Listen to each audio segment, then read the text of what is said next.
Bonjour, bonjour, et aujourd'hui c'est deux albums qu'on va review. Un qui était très attendu et l'autre qui était un peu moins attendu. C'est un peu la cam. On va commencer par le moins attendu, comme ça je vais peut-être vous faire découvrir un truc, et comme ça vous allez pas zapper la vidéo. Enfin peut-être si vous voulez, mais... Si je vous dis Blue Stahli, comme vous l'avez sûrement vu dans le titre, vous ne savez peut-être pas qui c'est.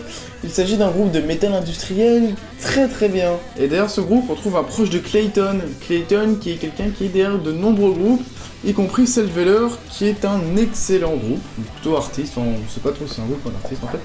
Et Blue Stahli ont fait un album, plus des albums qu'ils appellent des albums instrumentaux, qui sont plus des compilations que des albums, qui était l'album éponyme du groupe, et qui était excellent. Vous comprenez, une musique entre autres assez connue maintenant dans le domaine du métal industriel, qui s'appelle Ultranum et qui est géniale. Et ce qui nous intéresse donc, c'est son ou leur dernier album, qui s'appelle The Devil. Il y a un concept assez sympa sur l'album, Clayton a fait pareil, c'est que l'album est sorti en plusieurs parties, une partie par an, donc ça faisait une espèce d'IP par an à peu près. Donc en gros l'album ça fait très longtemps qu'il est hypé, et on pourrait s'attendre à une super structure d'album étant donné, vu qu'il est censé être séparé en plusieurs parties, etc. Donc il est censé avoir une espèce de structure. Et ben finalement pas tant que ça, en fait c'est juste un album construit normalement, hein, c'est-à-dire il s'enchaîne bien, hein, et je dis pas le contraire.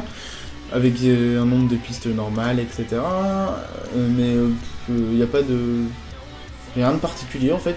Mis à part cela, les musiques en elles-mêmes sont plutôt pas mal. En tout cas, c'est souvent puissant, assez maîtrisé, etc. Ça manque quand même souvent d'originalité dans les tracks. Mais il y en a qui se démarquent pas mal, notamment The Devil et Not Over Till We Say So. Qui est vraiment classe, enfin bref. Voilà, la dernière musique est un peu décevante par contre, qui s'appelle Demon je crois, et qui est bof. À part ça, il y a pas mal de musiques qui sont assez sympas, il y a The Fall, ouais, franchement, ouais. Donc c'est un album de métal industriel vraiment sympa. Alors oui, je l'ai revu vraiment très vite, mais j'ai pas envie de m'attarder particulièrement dessus. Hein. Je vous conseille plus d'écouter le premier album de Blue Stahli, qui est quand même vraiment super bien. Si vous connaissez pas Selveller et Clayton, ses travaux, eh bien les deux albums de Selveller, hein, qui s'appelle Selveller et Wish Upon a Black Star, surtout Wish Upon a Black Star qui est un chef-d'œuvre absolu. Voilà, donc ça c'était la partie métal de la review, et maintenant on va passer à peut-être que vous attendez ou que vous attendez pas, Avicii, le dernier album qui s'appelle Stories. Alors juste un petit résumé rapide sur Avicii. Vous connaissez sûrement un peu son parcours, hein. Il s'est fait connaître avec Levels, une musique de house qui était objectivement vraiment pas mal, hein. Il y avait un côté minimal et assez cliché dans le thème. Mais ça n'empêche pas que c'était une super bonne musique parce qu'elle était vraiment bien construite. Enfin, j'ai bien aimé les samples qu'il y avait dedans et tout ça. Je parle bien sûr de la version longue de 5 minutes et quelques qui est beaucoup plus intéressante que la version plus connue de 3 minutes, le radio edit. Donc c'est fait connaître comme ça avec des travaux de house. Après il s'est fait un style donc très codifié, ce qui a fait qu'il s'est souvent répété dans ses musiques. Quand il a annoncé son album, j'avais donc un peu peur d'avoir à peu près 1 heure de ça quoi. Quand j'ai entendu donc son premier album True, oui c'est très moche en français, on va plutôt dire True, qui mélangeait donc, je rappelle, country et house, j'ai été assez impressionné et surpris, agréablement surpris, parce que c'est vraiment bien fait. C'était plutôt très original ce mélange de house, etc. Même si c'était toujours dans des accords un peu clichés, rendant le country un peu plus populaire, etc. C'était quand même super bien fait. En plus les musiques étaient variées, il s'est pas non plus répété avec un nouveau genre. Il y a eu 2-3 musiques country, etc. Mais aussi il a fait 2-3 musiques de house classiques dans son style, en mélangeant parfois quelques trucs. Alors un exemple, moi ma préférée de l'album perso c'est Dear Boy. J'ai adoré les vocaux, j'ai adoré la house et j'ai bien aimé aussi ses petites influences dubstep dedans. Il a fait des musiques après d'influences légèrement plus jazzy, j'ai envie de dire, plutôt funky.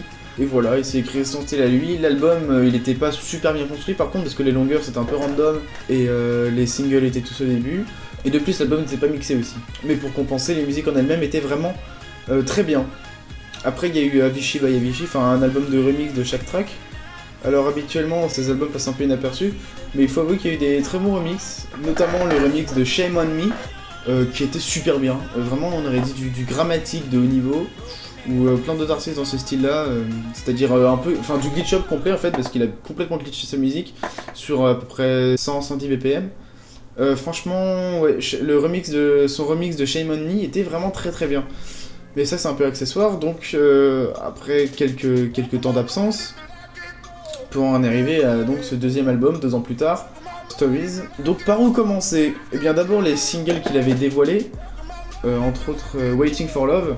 J'avoue que j'ai été très déçu parce que en fait c'est du Avicii, même peut-être un peu avant tout. Et sans rien de spécial en fait, c'est pas mauvais en soi, mais les accords sont encore utilisés beaucoup trop. Et en fait, c'est même pas juste les accords qui sont clichés dans la house, il a aussi utilisé les clichés de lui-même en fait. C'est-à-dire le thème au piano, etc. Complètement très similaire à d'autres chansons qu'il a fait dans True et tout ça. Enfin bref, Waiting for Love, c'était vraiment très très bof. Après, il y a eu quelques autres singles. Enfin, il n'y a rien vraiment qui m'a beaucoup marqué en fait. Ah si, dans la musique qu'il a mis en avant, il y en a une que j'ai vraiment pas mal aimée, plutôt pas mal, c'était Pure Grinding. Parce qu'il y a des influences trap dedans, un peu glitch hop, un peu funky, il y a plein de choses en fait, un peu hip hop. Et vraiment, ouais, il y a des inspirations vraiment très multiples et la musique arrive à rester très Avicii. J'ai donc beaucoup aimé cette musique. Et vraiment, ça fait partie des seuls qui se détachent un peu comme ça. Je nettoie mes lunettes 2 secondes. On peut peut-être noter aussi Can't Catch Me et 10 More Days, qui étaient plutôt pas mal faites, mais il y avait beaucoup de musique très cliché. Alors du coup, j'en ai pas vraiment retenu le nom. Talk to Myself, Trouble, tout ça, Broken Arrow. Ouais, tout ça c'était vraiment assez stéréotypé, franchement. Donc l'album il m'a beaucoup moins marqué que True. Alors pourtant j'ai regardé pas mal de critiques, même si j'essaye d'éviter, mais j'ai vu que il avait été plutôt mieux reçu que True, ou enfin il y avait même DM.com qui avait dit que c'était le meilleur album d'Avicii. Bon, il y en a que 2, mais il est quand même meilleur que l'autre selon eux. Je ne suis pas d'accord du tout. Il y a vraiment rien inventé dans cet album quoi, il y a juste Pure Grinding qui se détache un peu. L'album est toujours aussi construit de manière pas terrible. C'est peut-être un peu mieux parce que les singles sont pas tous au début, ça c'est vrai. Alors qu'avant c'était carrément les 4 premières pistes, c'était les 4 singles. Bon là c'est un peu plus varié. Mais au niveau des durées, etc., c'est un peu pauvre. Il est pas mixé comme l'autre, il est pas mixé. Donc vraiment, je vois pas trop pourquoi il mériterait un grand succès. Bon, il est pas mauvais parce que les musiques sont franchement c'est pas mal quoi. Enfin, ça reste du Avicii assez sympa. Mais des fois on se fait chier. Honnêtement, je suis désolé, j'ai beau réfléchir, je vois pas trop ce que je peux rajouter dessus. Que ce soit sur Blue Stadium ou sur celui-là, c'est plutôt... là, c'était la critique des deuxièmes albums décevants, un peu. Pas parce qu'ils sont mauvais, mais parce qu'on s'attend à mieux. C'est toujours comme ça. Quand je dis décevant, ça veut pas dire que c'est mauvais. Avicii dans la colle.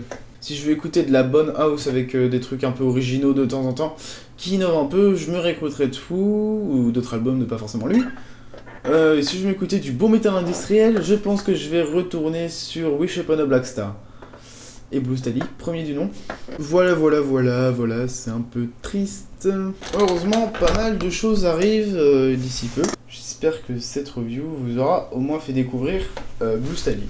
Voilà, bon bah, abonnez-vous si vous avez aimé cette vidéo. N'hésitez pas à me partager ce que vous avez pensé de ces albums, dans les commentaires, etc. Likez la page, et à vous abonner, je l'ai déjà dit. Enfin bref. Salut!